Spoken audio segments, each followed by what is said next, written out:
কলকাতা থেকে বর্ধমানের বাস ও ট্রেন ভাড়ার অনুপাত 3:4। ট্রেন ভাড়া 20% বৃদ্ধি ও বাস ভাড়া 10% বৃদ্ধি পেলে এখন বাস ও ট্রেন ভাড়ার অনুপাত কত? আমরা যদি বাস বি আর ট্রেনকে টি ধরে নিই, তাহলে বাস ভাড়া এবং ট্রেন ভাড়া কত বলেছে? 3:4 বলেছে যে ট্রেন ভাড়া 20% বৃদ্ধি পাচ্ছে, তাহলে 4 × 120/100, তাহলে 0 0 কাটা, 5 দুগুণে 10 এবং 6 দুগুণে 12, তাহলে আসছে কত? 4 6 24/5। এবার আমরা করব বাস ভাড়া 3:110/100, যেহেতু 10% বৃদ্ধি বলেছে, যে কাটাকাটি করলে আমাদের আসছে কত? 33/10। এবার আমরা খুব সহজভাবে অঙ্কটা করব। দেখো B/T, তাহলে আসছে 33/10 = 24/5। আমরা এই নিচের যে অনুপাত দুটো, অর্থাৎ 10 এবং 5-এর লসাগু করে নেব। তাহলে 10 আর 5-এর লসাগু কত হচ্ছে? 10। তাহলে 33/10 × 10 গুণ করে দেবো, আর 24/5 × 10 গুণ করে দেবো, দিয়ে 10 10 কাটা, তাহলে আমরা 33 পেয়ে গেলাম, আর 5 দুগুণে 10, তাহলে 24 দুগুণে 48, তাহলে 3 11 33 এবং 3 16 48, তাহলে উত্তর 11:16। তাহলে বাস ও ট্রেন ভাড়ার অনুপাত 11:16। পরবর্তী অঙ্কটি হচ্ছে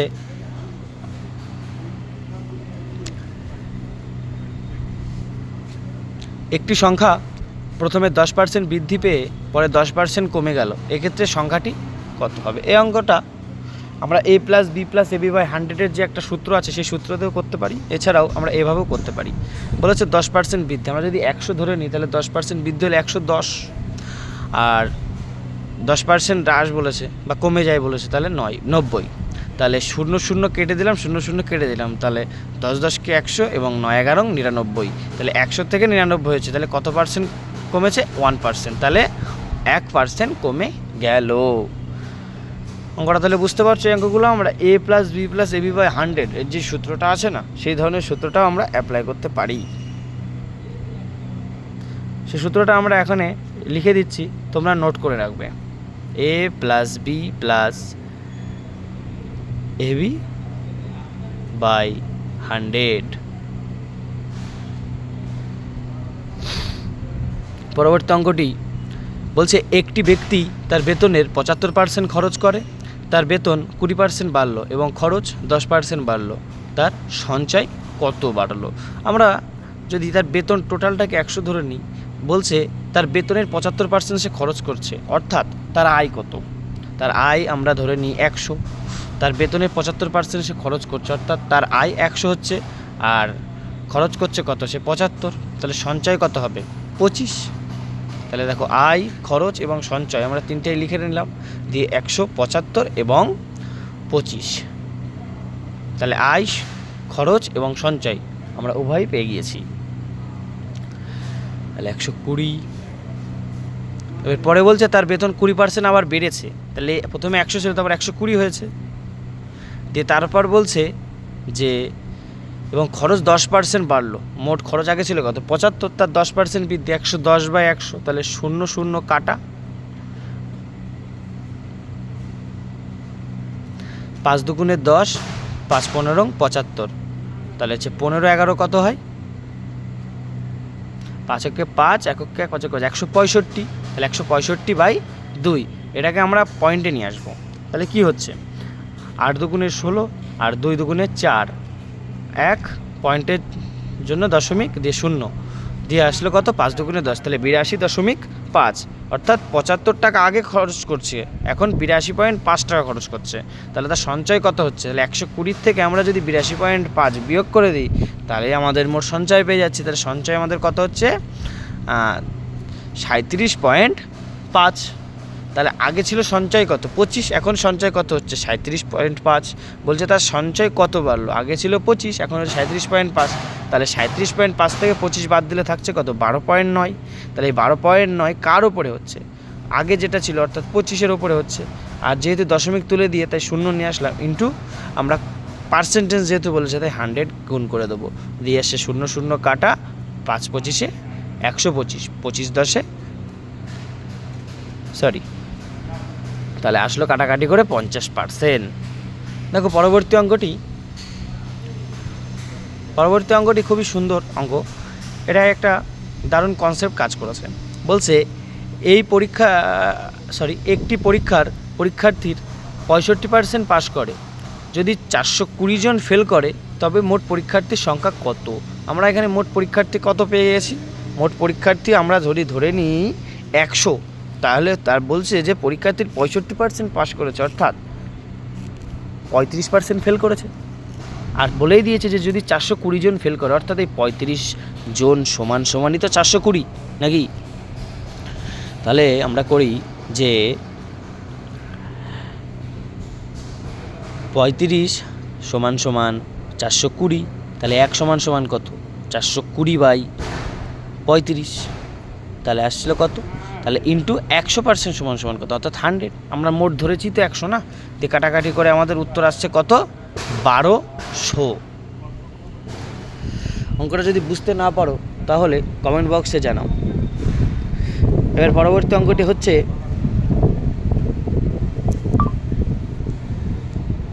এক্সের 10% হলো ওয়াইয়ের 15%-এর 3 গুণ, তাহলে x/y সমান কত? বলছে এক্সের 10% হলো ওয়াইয়ের 15%-এর 3 গুণ, অর্থাৎ এক্সের 10% সমানই 15%-এর 3 গুণ। 15%-এর 3 গুণ, তাহলে আমরা এবার 100 কেটে দিলাম, দিয়ে আমরা সমান যেহেতু কাটাকাটি যাই, 5 দুগুণে 10, 3 5 15, তাহলে 2x সমান 3 3 9 9y, তাহলে x/y সমান 9/2, তাহলে x/y সমান কত হচ্ছে? 9/2। বলেছে যে x/y সমান কত? তাহলে x/y সমান 9/2, তাহলে আমাদের সঠিক উত্তর 9/2। এবার পরবর্তী অঙ্কটি বলছে x মাইনাস ওয়াই এর 50% সমান x প্লাস ওয়াই এর 30% হলে y সমান x এর কত শতাংশ? দেখো x প্লাস ওয়াই এর 50% বলছে, x মাইনাস ওয়াই এর 50% বলছে, তাহলে আমরা করি x মাইনাস ওয়াই এর 50% সমানই x প্লাস ওয়াই এর 30%-এর সমান।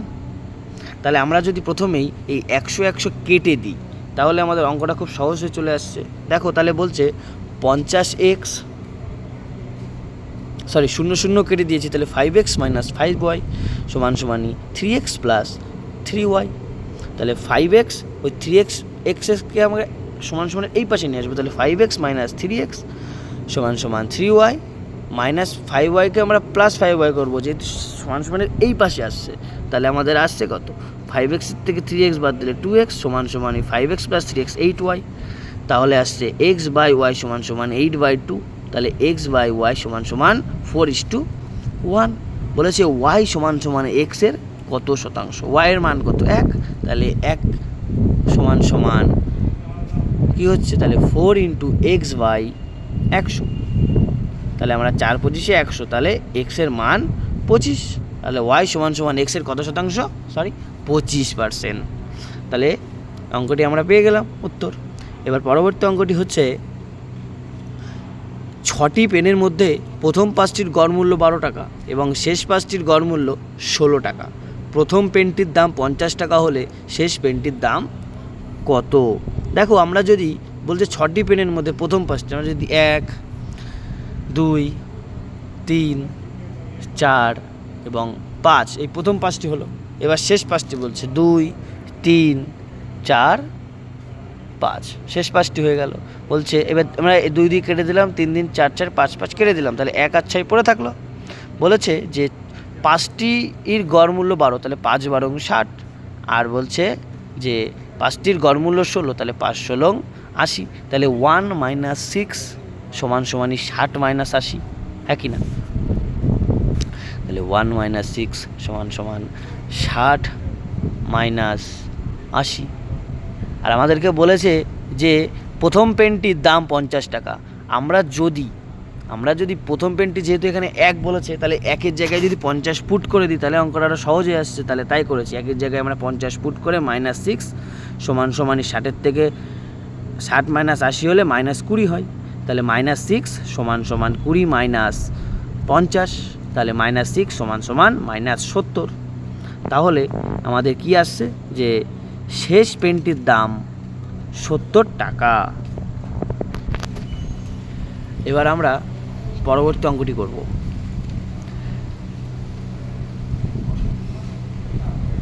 বলছে কেরোসিন তেলের মূল্য পরপর দুবার 20% ও 30% বৃদ্ধি হলে মোটের ওপর শতকরা বৃদ্ধি করে। এটাও আমরা a+b+ab/100 সূত্র দিয়েও করতে পারি, কিন্তু আমরা এই শর্ট ফর্মুলাটাতে করব যাতে অঙ্কটি তাড়াতাড়ি হয়। আমরা প্রথমে পার্সেন্টেজ বার করে নেব, 20/100 আর 30/100। তাহলে 20/100 হলে 5 × 100 1/5, আর 30/100 হলে 30/10 হলে 3/10। অর্থাৎ আগে ছিল কত 5, তারপরে কত হয়েছে 5 + 1 6, আগে ছিল কত 10, তারপরে কি কত হয়েছে 13। তাহলে আমরা 5 × 10 = 50, 6 × 13 = 78। কত বেশি হয়েছে 28 বেশি হয়েছে। তাহলে কার উপরে বেশি হয়েছে 50-এর উপর, কত পার্সেন্ট × 100%। তাহলে 50 দুগুণে 100, তাহলে 28 দুগুণে 56। তাহলে শতকরা কত বৃদ্ধি হতো, বৃদ্ধি কত, তাহলে 56। পরবর্তী অঙ্কটি হচ্ছে এ ও বি এর গড় আয় 3300 টাকা, বি ও সি এর গড় আয় 3000 টাকা, এ ও সি এর গড় আয় 2700 টাকা। তাদের গড় আয় কত? তাহলে দেখো অঙ্কটি বলছে এ ও বি এর গড় আয় 3300 টাকা। আমরা তাহলে করি এ প্লাস বি এর গড় আয় 3300। প্রথমে আমরা করে নিই A plus B, B plus C এবং এ প্লাস সি। তাহলে এ প্লাস বি হচ্ছে 3300, বি প্লাস সি কত 3000, আর এ প্লাস সি কত 2700। দেখো একটা জিনিস, এখানে এ দুটো আছে, বি দুটো আছে এবং সি দুটো আছে, অর্থাৎ আমরা 2 এখানে কমন পেয়ে যাচ্ছি। তাহলে আমরা 2 গুণ করে দিলাম। তাহলে 3300-এর সাথে 2 গুণ করলে 6600, 3000-এর সাথে 2 গুণ করলে কত হচ্ছে আমাদের 6000, আর 2700-এর সাথে গুণ করলে 2 5400 দিয়ে আমরা টোটালটাকে যোগ করে দেবো। তাহলে যোগ করলে আমাদের কত আসছে, আসছে হচ্ছে 18000। দেখো এখানে বলেছে দুটো করে কিন্তু কমন আছে, তাহলে আমরা 2 কমন নিয়ে এ প্লাস বি প্লাস সি করে দিতে পারি, দিয়ে সমান সমান 18000 করতে পারি। তাহলে আমরা 2কে 18000 দিয়ে কাটাকাটি করছি, 18000কে 2 দিয়ে, তাহলে 9000 হয়ে যাচ্ছে। তাহলে A plus B plus C সমান সমানই 9000, তাই তো। আর বলছে তাদের গড় আয় কত, তারা মোট কতজন ছিল 3 জন ছিল। তাহলে 9000কে যদি আমরা 3 দিয়ে ভাগ করে দিই, তাহলে আমাদের সঠিক উত্তর কত আসছে 3000। তাহলে আমাদের সঠিক উত্তর কত হবে 3000। তাহলে 3000ই হচ্ছে আমাদের সঠিক উত্তর। দেখো এবার পরবর্তী অঙ্কটি বলছে এ বি সি এর গড় আয় 3200 টাকা এবং বি সি ডি এর গড় আয় 3700 টাকা, এ সি ডি এর গড় আয় 4000 টাকা এবং এ বি ডি এর গড় আয় 4200 টাকা। তাহলে এ এর আয় কত? দেখো এই অঙ্কটিও আগের মতোই, কিন্তু এখানে জাস্ট একটা অক্ষর বেশি দেওয়া আছে, অর্থাৎ একটা সংখ্যা বেশি দেওয়া আছে। দেখো বলছে A plus B plus C কত 3200 টাকা। তাহলে B plus C plus D, B plus C plus D এর গড় আয় কত 3700 টাকা। তাহলে A plus C plus D এর গড় আয় কত 4000 টাকা, এবং A plus B plus D এর গড় আয় 4200 টাকা।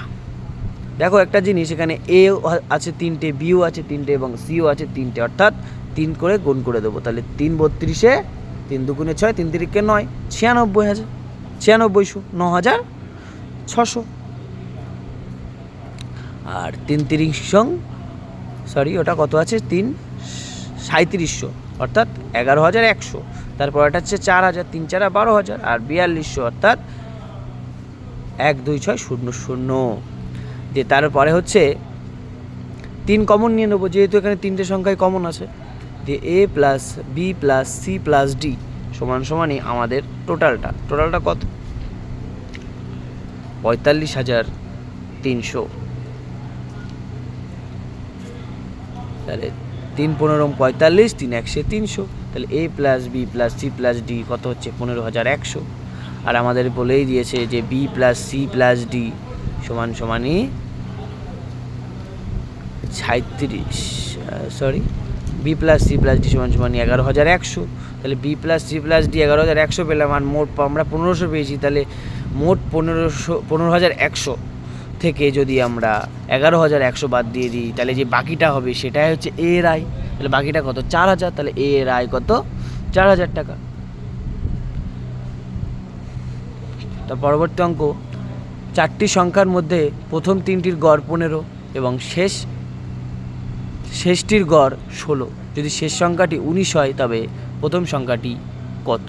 তো 4টি সংখ্যার মধ্যে বলছে প্রথম 3টির গড় 15, তাহলে 1 2 3 প্রথম 3টি এবং শেষ 3টি 2 3 4, তাহলে 2 2 কাটা এবং 3 3 কাটা। তাহলে বলছে এখানে দেখো যে 3টির গড় 15 অর্থাৎ 45, আর শেষ 3টি 3 × 48, তাহলে 2 2 কাটা 3 3 কাটা, তাহলে 1 - 4 =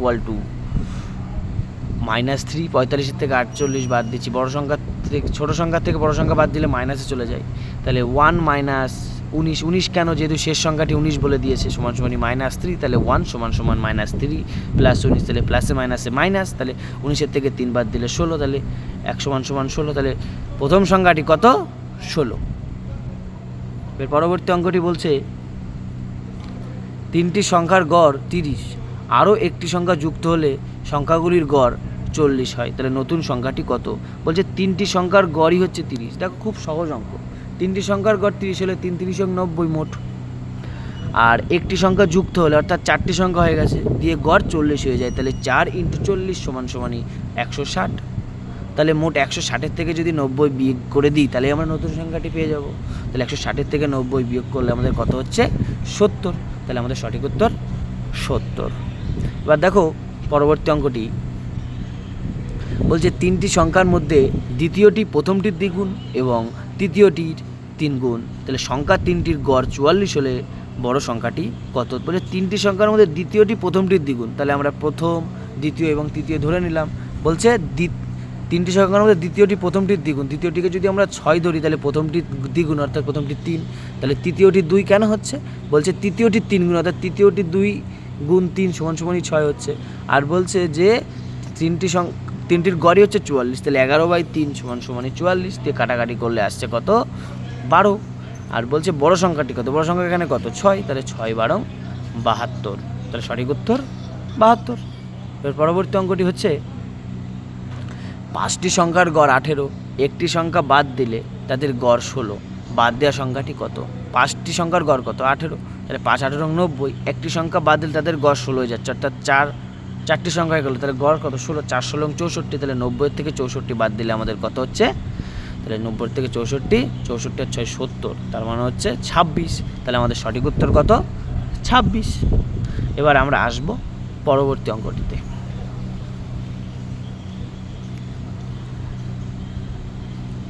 30 জন ছাত্রের গড় বয়স 15 বছর।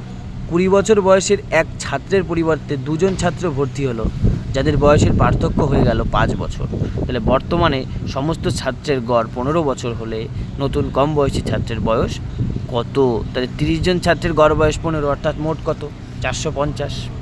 বলছে 20 বছর বয়সের এক ছাত্রের পরিবর্তে 2 জন ছাত্র ভর্তি হয়েছে। 20 বছর বয়সের এক ছাত্রের পরিবর্তে 2 জন ছাত্র ভর্তি হচ্ছে, অর্থাৎ আগে ছিল 30, একজনের পরিবর্তে অর্থাৎ 31 হয়ে গেল, দিয়ে তখন গড় বয়স কত হচ্ছে? 15 বছরই থাকছে। তাহলে 31 × 15 সমান সমান 465। কত বেশি বেড়েছে? 465 থেকে 450 বিয়োগ করলে আমাদের কত হচ্ছে? 15। কত বেড়েছে? 15। তাহলে নতুন কম বয়সী ছাত্রের বয়স কত? 15 বছর। তাহলে আমাদের সঠিক উত্তর 15 বছর। অঙ্কগুলি বুঝতে না পারলে কমেন্টে জানাও।